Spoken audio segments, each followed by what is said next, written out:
तू ना हा होईन तर जगसू नाही तर दुसरा देखील येसू. मी आज कुठल्याही व्यक्तीवरती आज रोस्टिंग न करण्यासाठी हा व्हिडिओ बनवतोय बरं का. पहिली गोष्ट, माळेगाव हे प्रकरण कुणाला माहीत नाही असं नाही, सगळ्यांनाच माहिती आहे. परंतु मला असं वाटतं की ही गोष्ट प्रत्येकाच्या कानावरती गेली पाहिजे की आपल्या महाराष्ट्रामध्ये नेमकं चाललंय तरी काय हे कळायला मार्ग नाही. आज ती मुलगी वयात नव्हती, आपल्या मुलीसारखी आपल्या बाळांसारखी छोटीशी होती ती.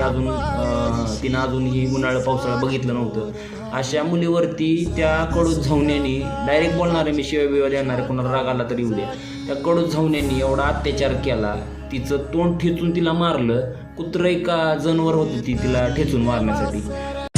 मैं पैसों की नहीं प्यार की भूखी हूँ और मुझे प्यार सिर्फ पैसों से. मग काय खरंय की तुझा बी बलात्कार होणार आणि तुला असं कचऱ्यात फेकून देणार माणसं बलात्कार करून, तुला काळं कुत्रं थुकून विचारणार नाही.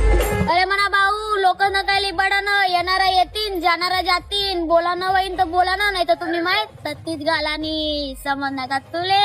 छोटा डोन म्हणतास माले. कशाला छोटा राहून म्हणतेस मले? अजून तुला एका अंगाने हागा मुता येत नसेल, तुझ्या बापाने तुला एवढी लीव दिली, एवढी परवानगी दिली, त्याला जाऊन जरा विचार, माझ्या भविष्याचा काय तुम्ही विचार केलाय का? पैसा असेल ना तर म्हणा माझ्या शिक्षणात घाला ना, इथं कशाला घालायचा चाललाय? मोबाईल घेऊन द्या, याव घेऊन द्या, त्याव घेऊन द्या, ह्याच्यापासून मिळतं काय माहितीये का? पोरींवर उभे वगैरे ठेवायला लागल्यात माहितीये का?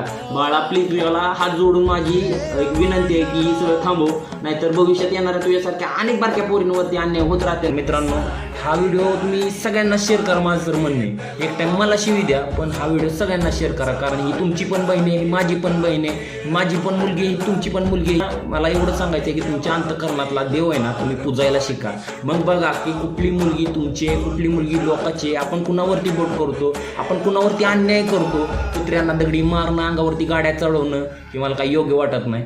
तर मित्रांनो, प्लीज तुम्ही स्वतः सुधरा. अख्ख्या महाराष्ट्राला माझं सांगणं आहे, अख्ख्या मी म्हणतो माझं जरी शहर फलटणमध्ये राहणार आहे मी, अख्खं फलटण जरी शहर सुधारलं ना तरी परिपूर्ण माझ्या त्या व्हिडिओचा फायदा झाला असं मी समजतो. जय हिंद, जय महाराष्ट्र, जय हिंदुस्तान.